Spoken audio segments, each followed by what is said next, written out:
የተወደዳችሁ ቅዱሳን ከእግዚአብሔር ከአባታችን ከጌታም ከኢየሱስ ክርስቶስ ጸጋና ሰላም ይብዛላችሁ። በዛሬው ፕሮግራማችን መጽሐፈ ሩት ዋና ዋና ጭብጥ ሐሳብ ምንድነው የሚለውን እንመለከታለን። አጠር ላለች ደቂቃ አብራችሁኝ እንድትሆኑ በአክብሮት ጠይቃለሁ። የመጽሐፈ ሩት ታሪክ ምንም እንኳ በአጭር ምዕራፍ ወይም በአራት ምዕራፎች የተወሰነ ቢሆንም ጥልቅ የሆነ ታማኝነት፣ የፍቅርና የእግዚአብሔር አሳቢነት የታየበት ድንቅ መጽሐፍ ነው። ይህንን መጽሐፍ በሚከተሉት 5 ዋና ዋና ክፍሎች መመልከት እንችላለን። የመጀመሪያው ክፍል ታማኝነትና ጽናት የሚለውን እናገኛለን።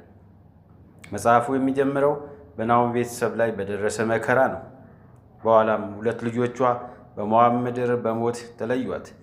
በዚህ አስቸጋሪ ወቅት ሩት አማቷን ኑኃሚንን ጥላ ከመሄድ ይልቅ ሕዝብሽ ሕዝቤ አምላክሽም አምላኬ ይሆናል በማለት የገለጸችው ጽኑ ታማኝነት የመጽሐፉ የጀርባ አጥንት ነው። በሁለተኛው ክፍል የምናገኘው የእግዚአብሔርን መሪነት ነው። በመጽሐፉ ውስጥ እግዚአብሔር በቀጥታ ተአምር ሲያደርግ ወይም ሲናገር አንመለከትም። ነገር ግን በሰው ልጅ የዕለት ተዕለት ሕይወት ውስጥ ጣልቃ በመግባት ሁኔታዎችን ሲያመቻች እናያለን። በዚህ በመጀመሪያው ነጥብ ሩት በአጋጣሚ ወይም በእግዚአብሔር ፍቃድ ለቃረማ የሄደችው ወደ ቦዔዝ እርሻ መሆኑ። በሁለተኛ ነጥብ ቦዔዝ ለሩት የነበረው በጎ አመለካከት ነው። በሦስተኛ ክፍል ቤዛነትን እንመለከታለን። የመጽሐፉ ቁልፍ ትምህርት ቤዛ መሆን ነው።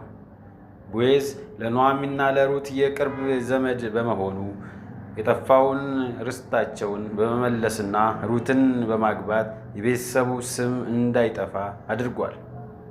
ይህ ተግባር በመንፈሳዊ ትርጉም ኢየሱስ ክርስቶስ እኛን ከኃጢአትና ከባርነት የዋጀበትን የቤዛነት ሥራ አስቀድሞ የሚያሳይ ጥላ ነው። በአራተኛው ለአሕዛብ የተከፈተ በር። ሩት ሞዓባዊት ወይም አሕዛብ ብትሆንም በእምነቷና በታማኝነቷ ምክንያት ወደ እስራኤል ማኅበረሰብ ገብታለች። ይህም የእግዚአብሔር በረከትና ድነት ለአንድ ወገን ብቻ ሳይሆን ለሚያምኑ ሁሉ መሆኑን ያሳያል። በአምስተኛውና የመጨረሻው ክፍል የምናገኘው የመሲሁ የትውልድ ሐረግን ነው። መጽሐፉ የሚደመደመው በትውልድ ሐረግ ነው። ሩትና ቦዔዝ ኢዮቤድን ወለዱ።